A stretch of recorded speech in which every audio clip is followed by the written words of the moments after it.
This episode of the Golf Gaming Podcast on the Sports Gaming Podcast Network is presented to you by Bird Dog Shorts. Dominate summer with an amazing pair of shorts and a free Yeti style tumbler when you order over at birddogs.com/pool. That's birddogs.com/pool.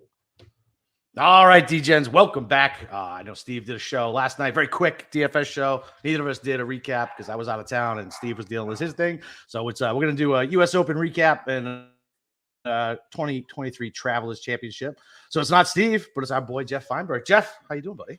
I'm doing well. Happy to see you are doing well, and happy to talk some golf. Yeah, man. Yeah, it's pretty crazy when you're under 40 and have a fucking heart attack.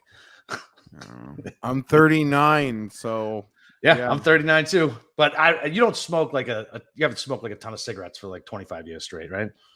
Yeah, no, I never. I mean, I smoke a bit of pot, but I never smoked cigarettes in my life. That was for a guy who's got an addictive personality. I'm pretty blessed, I guess, in some way that pot. I mean, cigs were never a thing for me. Yeah, I got hooked early because I tried to quit dip by picking up cigarettes when I was like 15 because I played baseball and I was like, well, I got to quit dip. I'll pick up cigarettes. I'll drop that, no problem. You know, fast forward 25 years later to me getting a stent jammed into my artery. the doctor was literally yelling at me about cigarettes while he was doing it. I'm like, listen, man, this is probably not the best time for this. Like, legitimately think I'm dying. Yeah.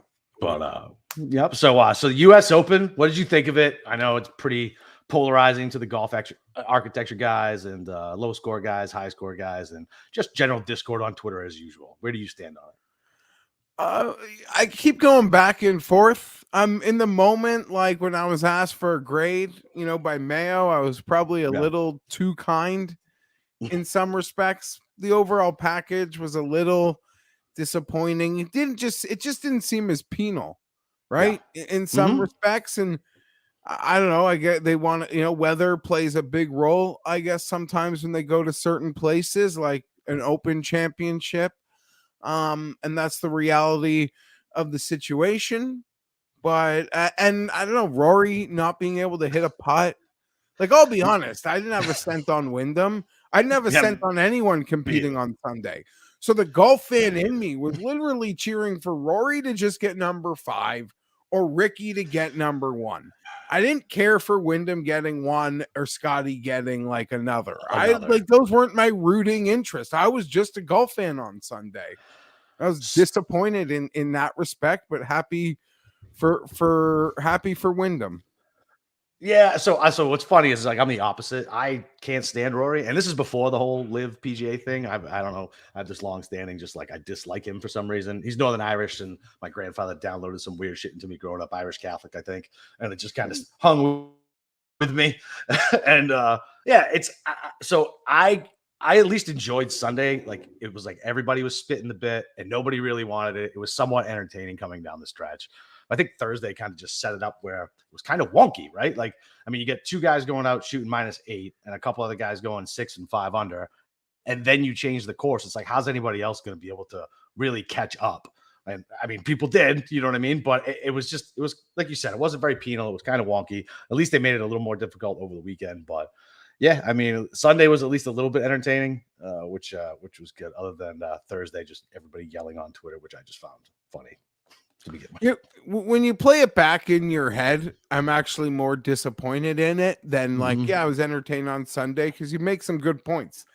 It's pretty much guys that got off the mat Thursday were pretty much the ones that were able to fight for the title on Sunday. Maybe one of the bigger indictments on the place was that on Saturday, no one entered the competition. Right. Like that on never moving happens. Never. No long shot. And I'm not smart enough to pick it, but there's always a Saturday where a guy who starts the day at 80 or 100 to 1 ends the day at 10, 12, 16, 5, 8 to 1. That one guy was able to enter. And yeah, I don't really know what to make of it. And I put out a tweet today that was just sort of mentioning that there have been rumblings that LACC members bought the tickets. I don't know that to be true, but it got a lot of traction. And then the only people that were hating it were like, where are these stories? You guys are making up a lie. I'm like, I'm not making this up. And honestly, I was so focused on the golf, like you are as a golf fan, that like there were like when there's a major, they're like real world stories that I don't even know about. Like I don't even follow like my favorite baseball team the weekend of a major. Don't worry, they keep losing, the Blue Jays, and they suck. Don't worry.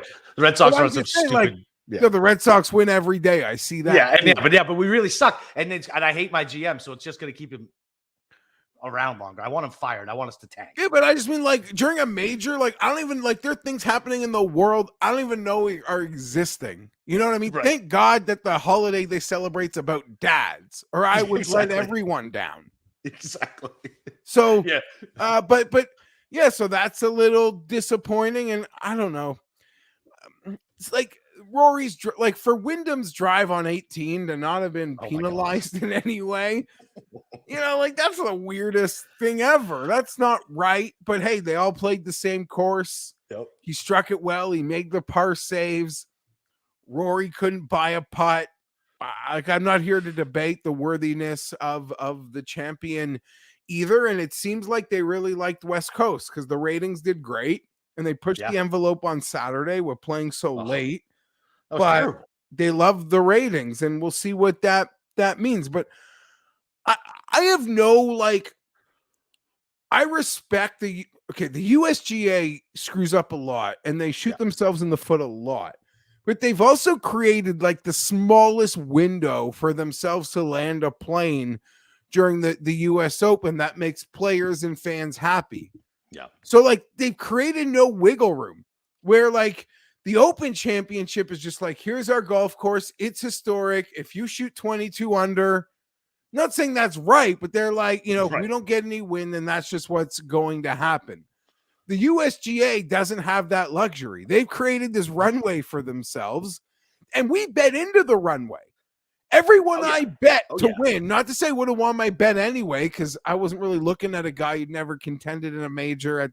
No, never. Whatever. I need to get that, all the respect to Wyndham. But we bet the US Open, like, essentially since we started betting golf, like, yeah, they need to have, like, DJ player profile, or I don't really care about them. Like, exactly. So all of it, but yeah, I don't know.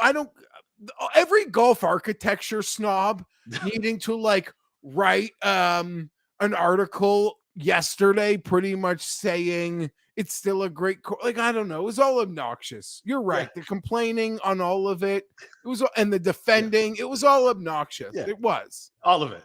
It was in both sides. It's both sides. And I got into it a little bit on Thursday just because it's fun to troll people every once in a while. And like my co-host was getting very upset with me when I was texting him. I was like, nice golf course you got there. All I heard about was how good this golf course is. And we're shooting. We got 2 guys breaking course records. So he's like, you just wait for the weekend. And I was teasing him. But I mean, it's just fun.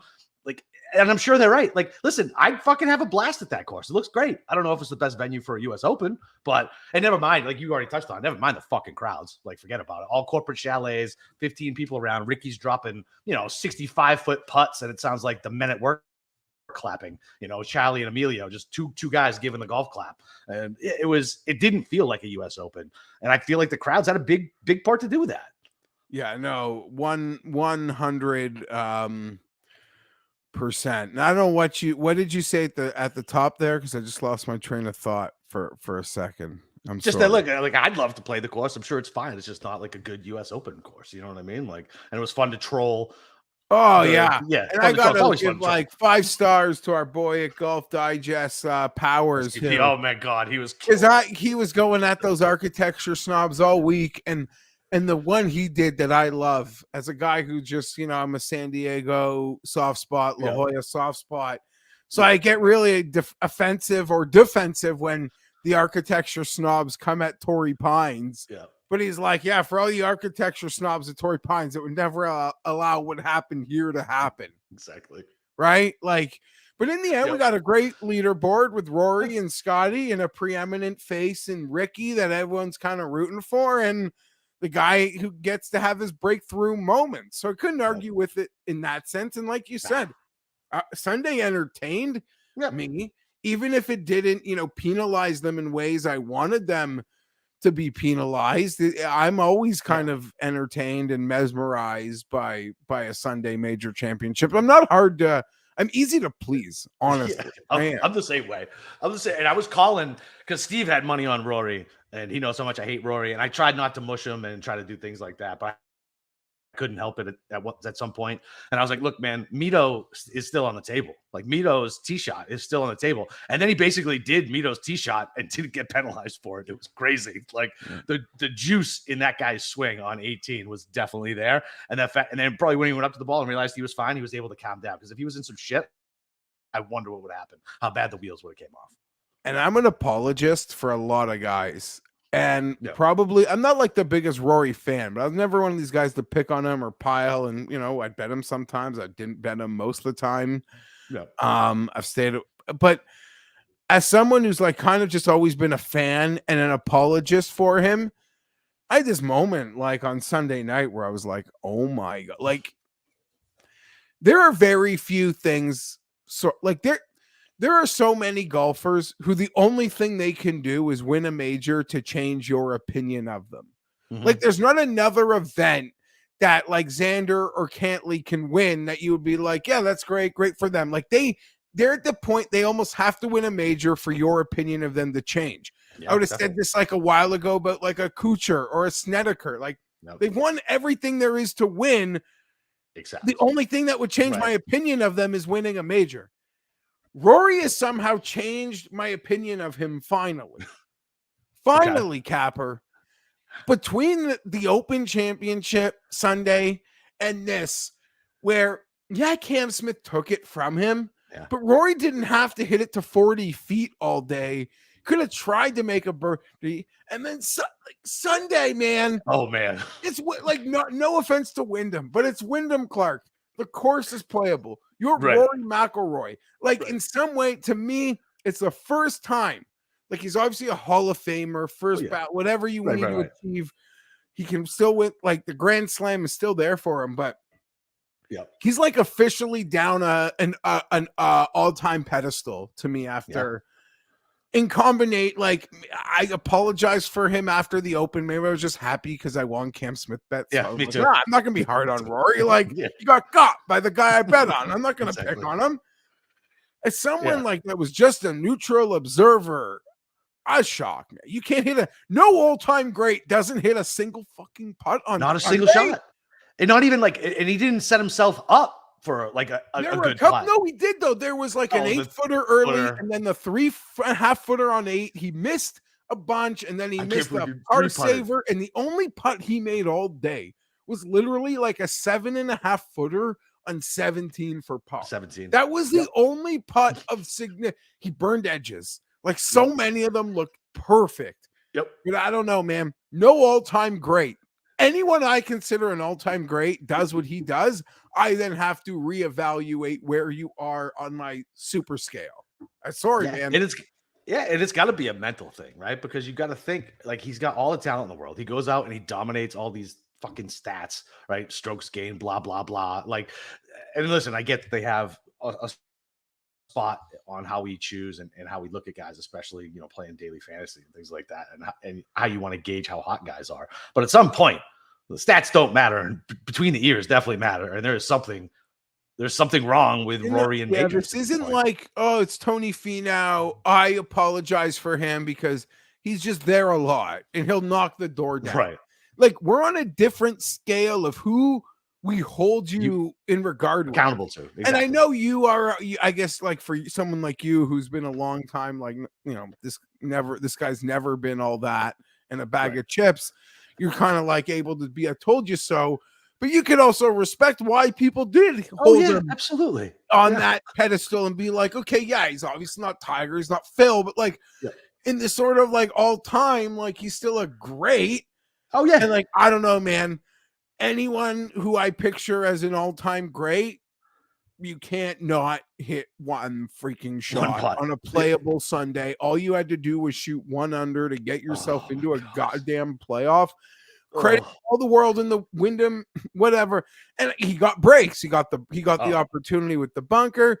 As much as we pick on Wyndham's drive on 18, Rory hit a drive on 17. That in any US Open should have been a like, well, you're done, buddy. Dead. So Yep.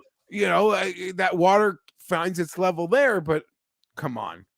Yeah. Like, I am sorry. Yeah. It wasn't Shinnecock where like 14 pars in a row are good for you. Good. Like, Yeah, exactly. it You need wasn't that US Open, man. especially 8.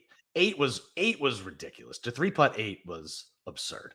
It was Absurd. crazy. It was absurd. And my thing is like, look, I think I hate Rory like the same way I ended up hating Peyton Manning, right? I ended up hating the fans and the people who are constantly like yelling about Peyton Manning more than I actually hate Peyton, because now Peyton's on TV and he makes me laugh and I'm fine with it. It was like the fans and everybody in my face telling me how good this guy is and me watching him and not winning. It's like, listen, at some point he has to win for everything you guys have been screaming about to make sense. And so I think that's the level of where I was at with Rory. I just get, and listen, I'm irrational with people I hate. Like sometimes there's no reason for it, and I completely own that.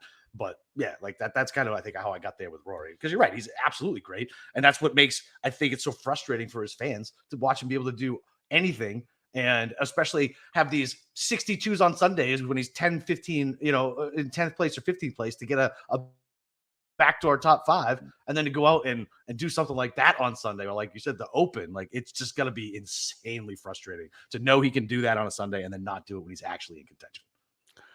Yeah, I'm not like, oh, maybe he can wax the field this week. I don't know. At least he's not like golf sad like he was out of the Masters. Maybe he's not. My God, Maybe yeah, he is. when he took his ball and went home. Yeah, no, I don't think he's as sad as the Masters. I mean, he had a shrink with him that week. Literally took his ball and went home. Didn't talk to anybody. Yeah, so I don't know. The Travelers. Yeah, I mean, this is fine. Like, I listen. At least this event, brings out the crowd every single year. Like Connecticut loves them some golf, and it's a fun tournament. What do you?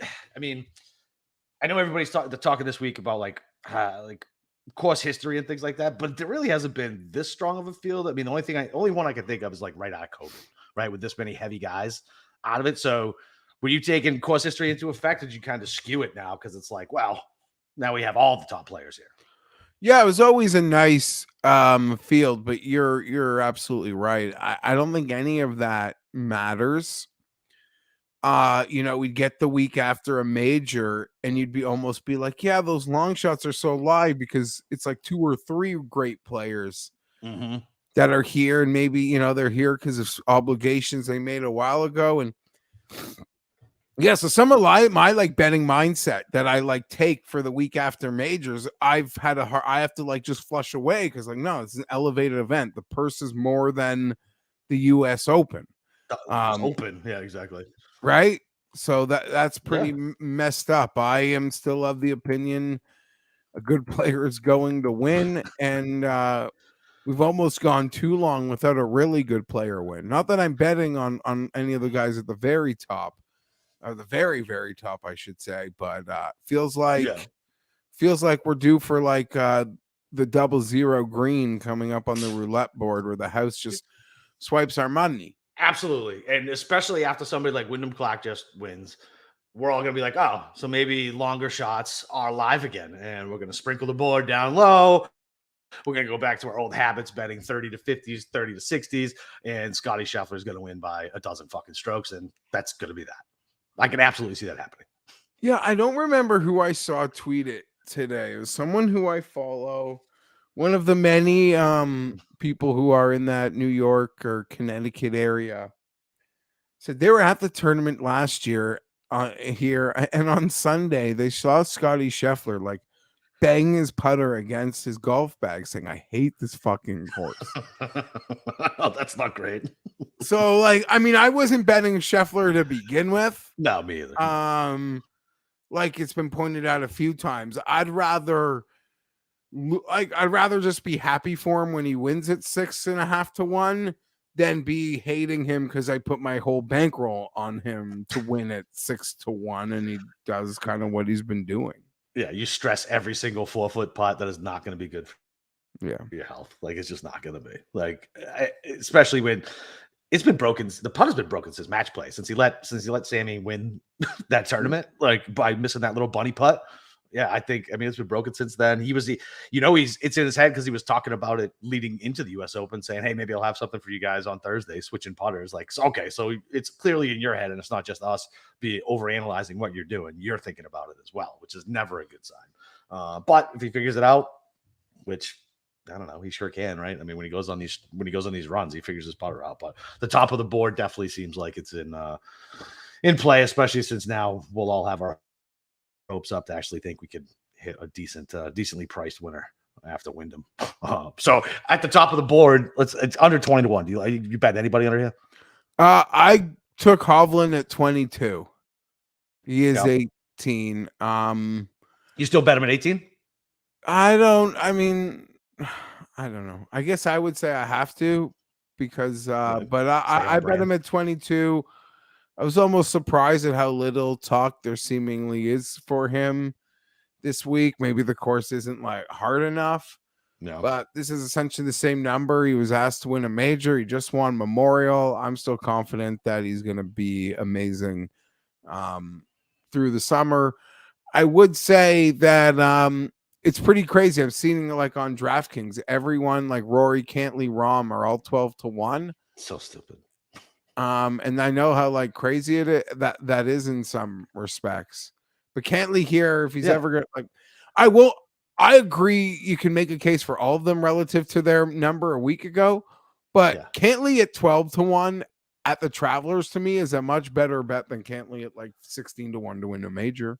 That's I'm fair. not betting it, but that's like what I would say. That's fair. Yeah. I mean, look, you're 100% right? Because he once again, he backdoored or top 15 last week, I guess. But he does the same thing here, right? Like he's top 20 like every time. He hasn't won. He hasn't even been in the top 10 the last one. He loves it. It's like his favorite course, so I'm sure he's going to win here at some point. He's the one who melted last year when Xander came up and finally won.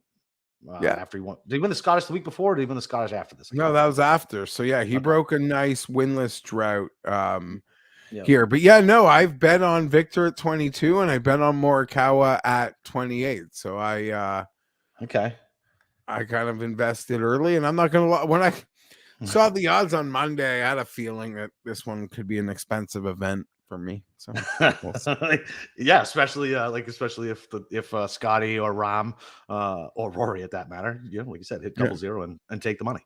I don't hate Morikawa at all here. It seems like it should be a good course for him. Around the green always worries me with fucking him, but he seems to improve on that. I mean, the dude was he was 2 shots out of the lead before he had to withdraw from Memorial. So, and he looked fine last week. It's the same thing you're always betting on with him, is you can fucking get some sort of putting week on. I just worry about him. All his wins came like when there was no crowds, right? Like that's a thing, I guess. Yeah, like he's got to figure something out. I'm sure he's pretty embarrassed about the win drought. I would normally say in the weeks like before, after a major, he's the perfect player profile that I am like going for in terms of the good players. Yeah, like a good player, like really desperate to take advantage of a situation. But again, this isn't much of a situation because it's an elevated event. I don't bet Morikawa like at all. I'm not one of these guys that have been like riding it or waiting for it or have like connected to it. Like I'm just trying to call the shot, and it seems like it's gotten really popular, but I could see why. He's playing quite well, and this course should be perfect for him. Yeah, so I'm debating between on the top of the board. I'm debating because I can only get an 18 on Vic. I can get 25 on Morikawa. I don't see him moving much more than that. I'm not betting Cantlay. I'm not betting Xander. I thought about Finau, but this is still a big boy event, and he's going to show it to me in a big boy event first. So, like, I think those are the two I'm debating. I'm only going to pick one. I like Finau. I just couldn't bet it, but I like him a lot. Yeah, I mean, his iron play is fucking awesome, but I mean, I don't know. He's another one where it's like, you haven't won anything really like an insanely tough event with a top heavy field like this. So it's like, I guess the price is fair. Like, I'd rather bet Tony at 30 than fucking Cantlay at 12. So, yeah. I always trust Tony. If he wins, I'll be really annoyed that I gave like Morikawa my money instead of fucking Tony. Yeah, which is weird because normally the peace of mind would come from Morikawa. Like you just want to trust him, but yeah. Like, and I trusted Tony enough. Like I bet him at 40 to 1 to win a major last week. So I'll be really annoyed, because the same argument applies, right? at the 12-1 for Cantlay. The 30-1 here is a much better price than a 40-1 for him to win a major. So maybe I'll go on Tony then. I don't know. I'll figure it out before tomorrow. I've only laid some deeper guys. So like in the 40 to, I don't know, after 40 before we get to long shots. I took Tom Kim early at 45. This seems like a course that should be good for him. Short course, but then like after I dug into it, he does better at long courses, even though he should do better at fucking short courses. And it's like he showed some life last week, and I just wonder if that's going to burn me because it already got steamed. I think it's already steamed out of like 30 and 35 at some other places. But I thought 45-1 on Tom Kim after showing a little bit of life. I mean, in my brain, he should be the perfect short course Pete Dye player, but it hasn't really worked itself out that way. Yeah, but I don't know, you the way he played Sedgefield. I'm on Kim too. I got him early at that, the same numbers out of the gate. It just seemed like it popped. Seemed like he's got some life and some confidence back. And I don't know, sort of the same reason that I thought it was a nice course fit for Morikawa. Like this guy should just stock it and please God hit your putts. That's a bit of a concern because the winning score is going to be one where like there's going to be a day where you're really going to have to hit everything. Like there will. Like the winner of this tournament's going to have at least one day where they go banana and then they play like good the other 3 days.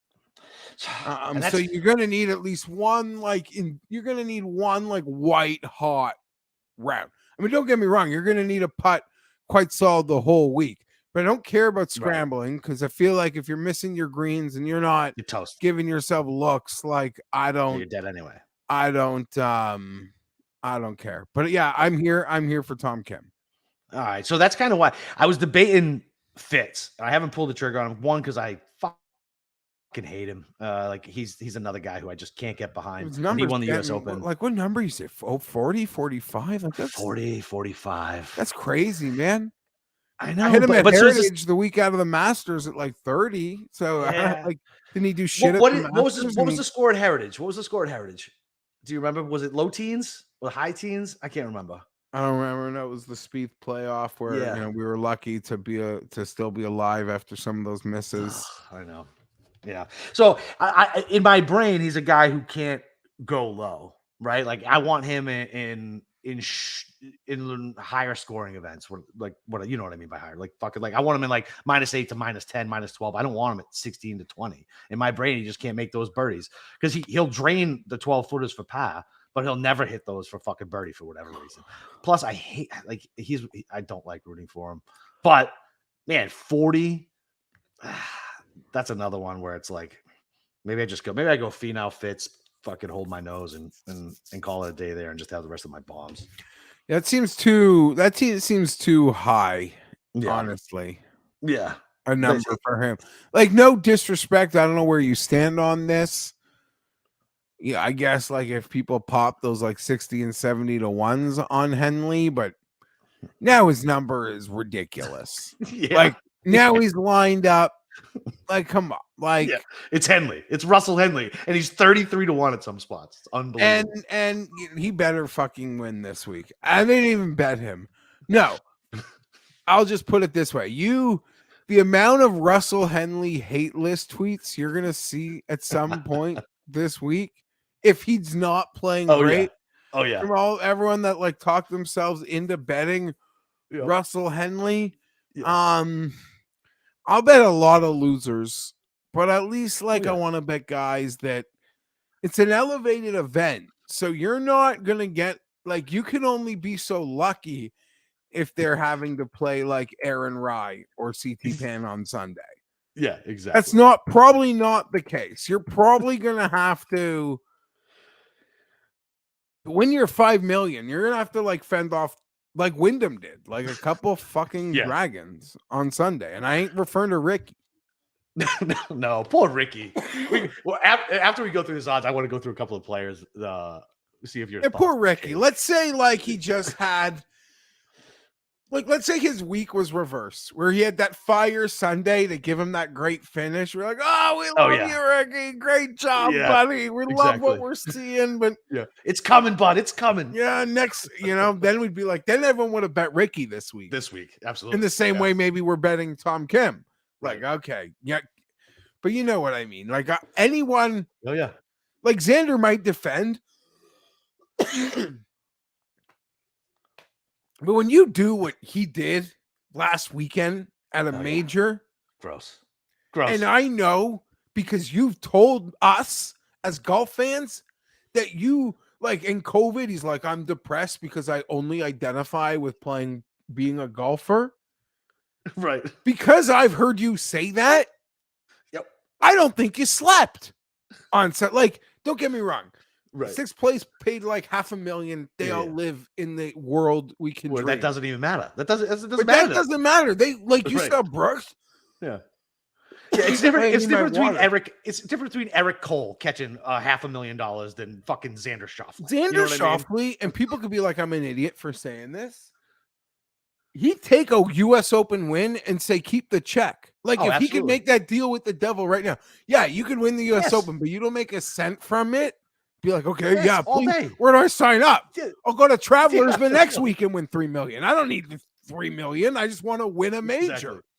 Exactly. Yeah, I think that's true of a bunch of these top end guys who got a shit ton of money because, like, we know how much money they make on tournaments.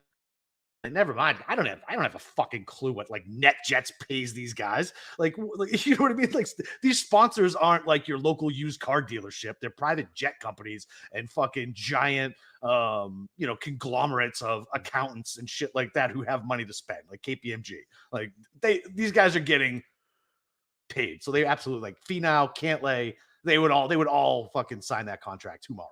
No, but like, yes, Finau would, but in a different extent. Like Finau identifies as being like a dad. Yeah. Like there's other things Tony Finau identifies with. Right.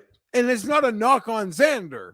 And again, like maybe I'm taking like a 2-minute video out of context, but we only get these small windows into these guys. And that's true. Like you, I'm going to make my conclusions. Yep.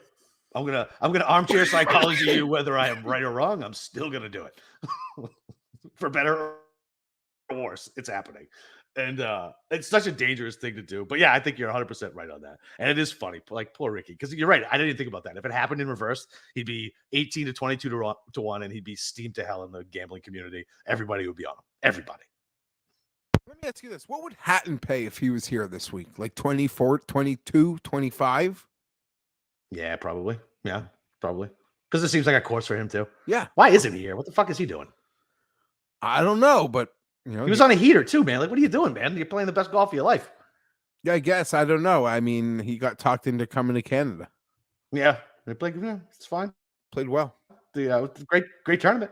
I enjoyed it. Not as much as you did, walking around with Tommy and sitting around like you own the place. But yeah, I mean, I enjoyed it from the TV. Yeah. Did you bring the kids any day when you went? No, they're too young, and my kids.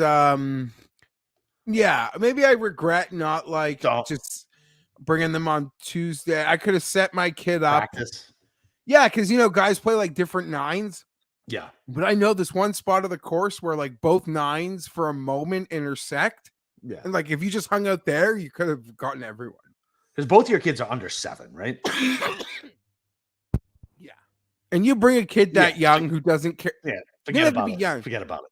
If they don't care about golf, you're bringing them to watch grass. Like that's what they think they're doing. Yeah, it's no good. Yeah, you don't not regret bringing them. But yeah, I mean, who else in this mid-range zone that we think is going to win? Who else do you want in this range? Well, I made fun of Henley, so he'll win. Yeah, absolutely. I like Hideki a lot. Yeah, I think that number's that's another number that's not fair. 45? I mean, okay, Hideki's a guy we got to hit the putts. Like that when betting Hideki, it's almost like not Scheffler-esque, but it's almost like just don't be like top 30 and we'll be great. Yeah, how he struck the ball for the majority of the Memorial, how he has struck the ball at the PGA Championship. I got to keep betting into this. Yeah, I don't hate it. Winning is hard. 45 to 1 is. Yeah, winning is hard. But I don't think. Yeah, for how he's striking the ball, this is more than a fair enough number for me to try. Yeah, I 100% agree with that. And he's a guy who knows how to win. And he's so good with his fucking irons that if Yeah, he just has, like you said, if he just puts a little bit, just a little bit. Like Henley is shorter than Hideki. It's so dumb. It's so dumb. Yeah, I don't know what that's about. So I don't know, man. I mean, That is like you are so like I don't listen. I know Mayo guys like there were 65, 70 to ones Monday. You hit it, that's great. Yeah. But you have to be so beholden to the data to be betting Henley at this number now. Oh yeah, I would be surprised if anybody did bet Henley at 30 or 35. That ain't making it on Twitter. They're not posting the 30 or 35 to 1. I bet Russell Henley. There's zero chance that's happening. Yeah, like I could be dead wrong, but I'd bet everyone around him, maybe other than Fowler, because that's just what a horrible spot after Sunday. But everyone here, to me, even Cam Young, 0 win equity. I'd rather try at 50. Yeah, and I don't dude, what happened to this fucking guy? Jesus Christ, we thought he was gonna get better when he got a new caddy on the bag, and he's gone the fucking opposite way. Jesus, maybe Webb sent a poison pill in. Maybe he didn't like him. Yeah, I chatted with him for like 90 seconds in Toronto. Yeah, he just kept like he mentioned 3 times how tired he was. He's a young cat too. What's he? Well, he's got 2 young kids too, right? So I don't know. Yeah, no, I don't know. He's a young guy, but I would have thought, like, honestly, I swear at the beginning of the year, so pick the Cam Young spots. For me, it was the Wells Fargo in here. I thought these were places he could dominate. Obviously, he feels like he's just a bit of a different guy at the moment. And the funny thing is, like the guys who are like hardcore Corn Ferry guys, it's almost like the Cam Young that we saw for a year and a little on the PGA Tour. That was a guy that was a guy who even surprised them. Like how Cam Young is playing now is sort of the Cameron Young that people who are like very familiar with this Corn Ferry crew be like, no, this is Cam Young. Yeah. No, that's not an insult, but they're like, I had no idea who that guy was last year. Like, we didn't see that guy at the Corn Ferry. Yeah, how did he do this up with the PGA coming in second at the Open? Yeah, blasting it. Yeah, it's very interesting. I don't know. He's not in like dead to me territory yet. Like if that number drifted a little more, maybe he's not in like JT. Like you couldn't maybe at 125 to 1. I start betting JT again until I see something. Like he's not in that dead zone yet. Like but I also like wasn't betting Cam Young at like 24 to 1, where I'm like this guy pissed me off. That makes any sense either. So no, I thought of actually about pulling the trigger this week. I didn't because I preferred Tom Kim, Hideki. The just guys right now I feel like I can trust maybe more, but he's definitely not dead to me. And if I see the slightest sign of life and they're still posting 50s, I'll be right there, I think. Yeah, because I'm like you. I think I've bet Cam maybe twice. Like, so I'm not one of these guys who's been chasing. So I don't have the scar tissue with him yet, like I do with some other guys that I hate and I can't bet. Like Sanjay, he's 50 to 1. I'm not betting him. Like I'm done betting Sanjay because he makes at least one stupid mistake on a weekend that costs him playing out of the tournament. Like that's just it. And I can't deal with it anymore. Like I'm just done. I'm done with the Sanjay Im experiment. I was on Siwoo forever. Tom Kim's my new Korean who will break my heart on a weekly basis. Give me Tom. Yeah, I mean, again, Sanjay was another guy that I thought about. I just didn't get there. I want to see a bit of life. He's still been so bad right now, but I don't know. This could be the type of like birdie party that works for him. I wouldn't be shocked. I'll be quite mad actually if he wins this week. Him and Finau were the 2 guys that were probably the closest for me to bet that I didn't end up betting. Im has an advantage with the travel too. Like he's used to fucking traveling like a goddamn maniac. So like the West Coast of Connecticut isn't going to affect him like it does the rest of these PGA. Like he missed the cut, right? Yes, I believe so. I can check that. If he didn't miss the cut, he wasn't. Yeah, he missed the cut. But I still saw him. Like he showed up on the TV on Sunday on the putting green. I guess like most players, like when most of the guys are already on the course, I guess Yeah. he's like, now the putting green's empty enough, I can go there. So play. he's on the putting green, like with the final 4 groups, like just getting his work in. I found out, at least he's working. I guess what's funny is because they posted Homa on like Saturday or something like that, like at the range. Everybody's like, what the fuck are you doing at the range still? Like, why didn't you go somewhere else? Like, why are you See, that's weird when you're actually in your home city. Yeah. Yeah. Like I get when you're just on tour life and you're in a house like with your buddies and they made the cut, like, yeah, you're just here for the weekend. You may as well show up, go hit some balls, get a free lunch inside, and like whatever. But when you're like in your hometown, like when you have like things you could do or friends, whatever. Friends, family, small children. Yes.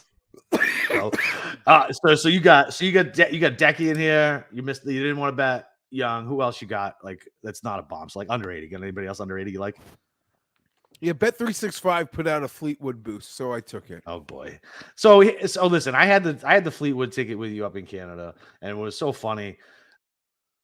Like when they went, I knew we were dead when he went to the fucking playoff. First of all, I knew we were dead because things were running too pure for you. There was no way you were catching that as well.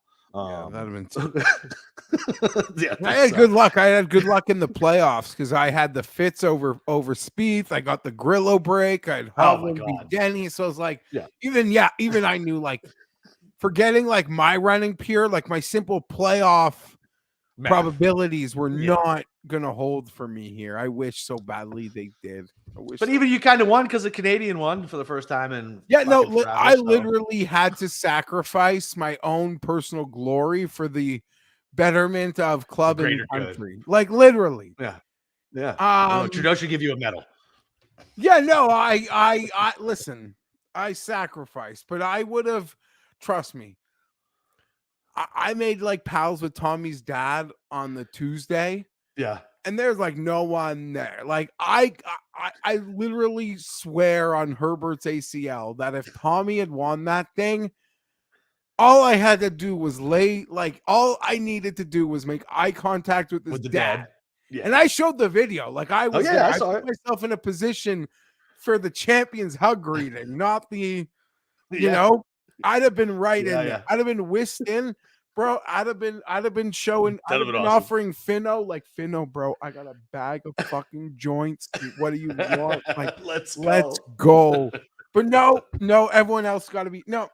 Anyway, back to Tommy for this week. I'm just like now stuck in the sense that like, I didn't bet him at the US Open. No, but I had him in Canada. He did what he did at the US Open. I didn't see the TV interview. I didn't either. But I did see his the media scrum thing where he made a comment like he feels as good, like he feels like he's hitting the ball better than he has in his entire career. He's playing great golf. So as like a fan of the guy, like I can't jump off you now. And then Capper, there's so many trends to this week after the US Open to guys. Like it's such a, so I'm like, oh, like Tommy like checks like a hard trend. Like I can't bail if that makes any sense. Yeah, absolutely. So and I don't even expect like fans of mine like know where I'm coming from with this, and I can try to sell like some points. There's no reason to that. You all watch enough golf, like you can make your own conclusion. And like, do you trust Tommy to win an elevated event? Probably not. There's probably other ways golf bettors can utilize Tommy to make first round leader. Outright bet might not be it for them, but I can't hear one of like truly my favorite players say he feels as good as he's ever felt. Yeah, and then see that trend of like the guys that do what he did, or not even him, but like English and there's a lot of guys that like fit this trend this week for the not superstar with that fun US Open rolls it in. So I'm in, and I've already said too many words on it because I can't sell anyone on betting Tommy. That'd be like me saying, "Hey, bet the Chargers." Like, shut up, Feinberg. That's fair enough. So, anybody else under 80? Sorry, what was that? I've like lost. Anybody else under 80? I know you're hacking, so you're sick. I don't know what's. Sorry, I got kids. Everyone's sick. I know. It's the worst. Back to school after. Well, we had a long weekend, so Yeah, no, it's wait. all and like yeah, I don't know. It was like chilly for a few days, but we're still wearing shorts and t-shirts, so now like we're all sick. Yeah, it's a wrap. I So I got. What do you think of? I took a small piece of Minwoo. love it. At I 80. didn't bet it, but I love it. I love it. Yeah, yeah. Played well here in Sawgrass. Plays well in these elevated events. He's At another 80. guy that, like I mentioned it as it pertained to Fleetwood, but he's Yep. probably he's double the price and also hits that hard trend that I was Yep. referring to of that US Open performance Yep. from that mid-tier like talent guy. Yeah, and Pops. I watched him melt on at Sawgrass. I mean, we all knew it was going to happen, but yeah, I mean, look, everybody or most guys, right? The non-super elites need to have those melting moments. The other guy I was looking at 80 was Hammond, but he's such a prick that I can't bet him. He was super obnoxious to like all the event volunteers here in Sawgrass, like berating people like who like would like throw the flags down and they didn't find his ball fast enough.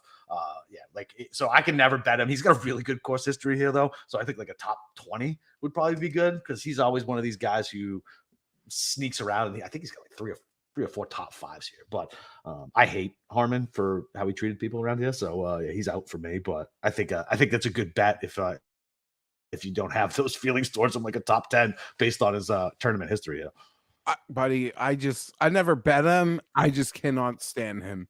Maybe it's like you look at him and you're like, how the fuck does this guy like get along? How the hell does this guy like top 20 in every US Open? Look at him. You're exactly. Like, your whole family could eat a goddamn picnic on his putter. It's such a block. Like, what a disgrace. Yeah. I don't pick on any of these guys. He bothers me. Sweet. Well, so we're on the same page there. He's a prick and we don't bet. All right. So what long shots do you got? I know you're gonna have a couple. Yeah, so I played Aberg. Okay. And that's probably a sucker's bet. What number did you get him at? I got 150. Whatever, dude. But I would still play. Like, to me, anything triple digits. Yeah, that's fine. I am so, and you know what? Maybe the elevated event is such a mistake, but the problem is, like, literally guess the number. Like, let's play a game right now. Okay. What will his odds be at the John Deere? Like 26? Oh yeah, sub 30. Sub 30. Definitely sub 30. Sub 30, right? Sub 30. Absolutely. Absolutely sub 30. And we will bet it. Oh yeah, maybe I will. Because I'll be like, I bet him at triple digits. So now I have to do this. Look at this field. He's gonna wipe this. Who was that kid last year that we did that with? Gutterop. Gutterop, yeah. Who you know what? I think he's 33-1 on Corn Ferry this week. Yeah, I saw that. Bearoff was fucking texting. No, Bearoff wasn't the only one, but I don't know. It seems like could work. I'll just say, other than Tommy Fleetwood, he was a player that I like went out of my way to just. Is that the one you took the picture with? Yeah, I took a picture with him. I gotta post it. And Twice, I apologize right? because I was like, oh no, it was the worst picture ever. Awesome. But honestly, he makes the sound that no one else on tour makes. Really? And I know at least no one else at the Canadian Open, and you can make fun of that field. They're worse. No, that field was fine. Whatever. No, but I'm just saying, like, I watched a lot of guys hit balls. No one makes a sound like this guy. It's probably ridiculous to be betting him this week. I actually, like, from a more realistic long shot perspective, I think Aaron Rai seemed like 125-1. The guy is, I mean, yeah, he might be horrible, but when he plays good, he's great. And that's all you sort of want when betting outright golf, let alone betting triple digit guys who are DOA the moment you bet them anyway. Like, no, this guy sniffs it and you feel like it's coming. So Aaron Rai and a nice little, let me put it to 120 yards and go attack a pin. Yeah, that's exactly what anyone who got around Oakdale I thought needed to do, and he did that lovely. Yeah, I don't hate it. I took Cole at 175 versus Rai. He's the same. Honestly, I could do a rant same guy. Same guy. I think the course suits him beautifully. Yep. I will tell you this. He's the smallest golfer I've ever seen in my life. He's smaller than Hammond? He might be. No way. Hammond's like a little person. Cole, it will be right. I don't know what the profiles say on height, friend, but I'm telling you, like, he's tiny, huh? If I didn't tell the people I was with that's a pro golfer, they would have no idea. Toronto, like they wouldn't have believed. Like literally, he is a little nothing with huge game. Like, who's that? I don't want to besmirch the game. And I think right. Who's the jockey? What the course requires here. If this wasn't an elevated event, like I would have been smashing Eric Cole at like 68 to like 70 to 1, 60 to 1 this week. If it was just not an elevated event, because he's perfect for this course. He does everything pretty well. I loved his backstory. Like ever since he did that playoff with Kirk, he's been a not necessarily a money pit because he's cashed some top 40s for me and some top 20s. And so his PGA profile says he's 5'9". So there's no way he's actually 5'9" if you're saying he's the smallest golfer you've ever seen. Because I think Brian Harman's like 5'5". I think he's 5'5". So, and listen, it's probably like the NFL draft. They're lying about their height, and the quarterbacks are lying about their hand size. So, but he's 150 pounds. He's a little tiny thing. I don't know. Maybe I'm being unfair. And yeah. All right, fair enough. All right, what other bombs you got? Is that it? I'm Hubbard again. He's a guy who identified in Toronto on a little driver wedge course. He seems to be a perfect fit. Yeah. I just didn't. It's an elevated event, so I didn't really go here. Yeah, I'm with you. And the thing is, we've gotten like between Wyndham at the Wells and Kitayama at Bay Hill. Colonial wasn't elevated, but it wasn't a small. I mean, Grillo hit it. It was strong field. Grillo hit it a huge number. I don't know, man. I feel like people are peppering this area, and I get it, but nah. I look at the past winners here. Even when Chez won, he was 35 to 1 and playing like really well. Like, the name isn't.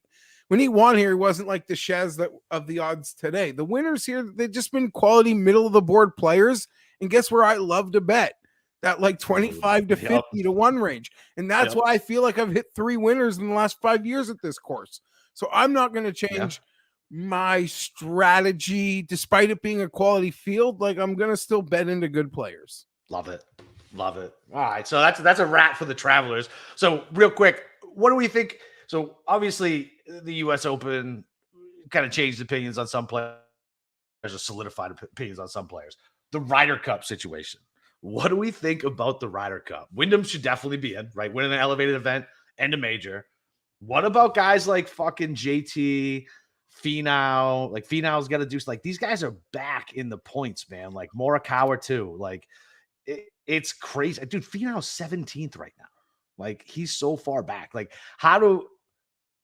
is it gonna be like the good old boy system, or are they gonna like I don't know how Zach Johnson's gonna do it. Who do you think deserves to be on the American squad? Yeah, I'm not pulling the plug on those guys just yet. And Wyndham, listen, it was a double banger loser for Ricky with Wyndham winning. Oh yeah, I know. Because he lose the tournament and that Ryder Cup spot that you sort of felt like if it was a lot of toss up and he was just top 20 Ricky, he could overcome Wyndham's 1 win at Wells Fargo and Kitayama's win at Bay Hill. Just or Denny, like I don't even know who we're talking about now. Now Ricky, Denny's like up there too. He's got no chance. I'm not out on Finau or JT yet. They've got. I'm not out on Finau. Yeah, and Finau, guess what? Finau still got Detroit and Minnesota. He'll be right up that point soon. He's very smart at schedule optimization. Compared to other elite players, at least like guys who are like, dude, collect trophies. JT's got way too much equity, man. Like he's got, and it's so far away. In the same way, he's been bad for a minute though, dude. He's been bad for a while. Okay, that's fair, but I would only say, like, when we're talking about players at that level, Yeah. like, remember what we were saying, and I said it too, like, about Brooks in the fall. Like, Yeah, half that's a fair. year is a long effing time. That's true. Yeah, that's true. And when you're I don't know. best friends, like vice captain, Yeah, you're probably pretty yeah, you're probably safe. okay. Yeah, you're probably Yeah. all right. Yeah, you're probably all right. Yeah, I don't know. I think JT was my biggest question. I think the rest of it kind of sorted itself out. We'll see. Like, I don't know. We brought Scotty on before his win. That was a good call for the U.S. team. I don't know. I just hope Yeah, it's I don't think that competitive. guy exists. Like, I don't I don't think think he does either. Sahith is like worthy of. I don't think Sahith has done what Scotty did. No, absolutely not. No, definitely not. And like, and especially this course, if it is to plays how everybody says it's going to play, then being squirrely off the tee is not what you want here. And that's exactly what he is. So yeah, so I want the European team to be competitive. Like I made a shit ton of money on the last Ryder Cup, and that was fine with me. But I feel like this one's going to be a little different. But I don't know. There might be some opportunities to bet some European matchups at least this time. Maybe not the Listen, outcome, man, but some like matchups. Rom and Rory, and it's just the back end, right? Like Yeah. it's the back end. But as silly as it sounds, like I don't know, guys like Hatton and Fitz, like on that course, Yeah. like you trust is Yeah. like that works as much as like you trust them more than the bombs away like Sam Burns, Americans. Cam Young, if he gets on the team, you know what I mean? Like, yeah, all day. So they got a lot of lovely fits, and as you know, I've been pretty good at just changing sides and betting the Ryder Cup successfully.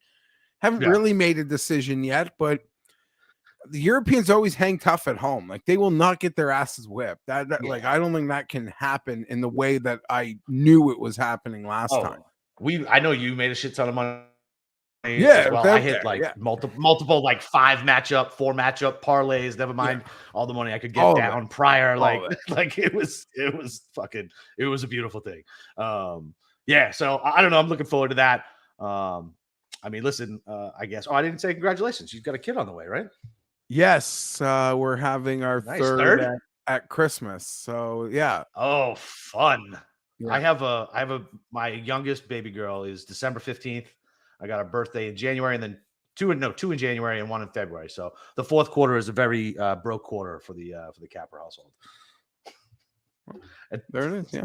Yep. So yeah, have fun, buddy. 2 to 3 is fun. It's like, yeah, whatever. You're fine. Yeah, listen, it is what it is. But my oldest is 7 and the other one's 4, so we kind of spread it out where it's like not as intense as these people that piggyback the babies on top. Yeah, get the Irish twins. Yeah, fucking get a 1.5-year-old and a 1-year-old. Oh my god,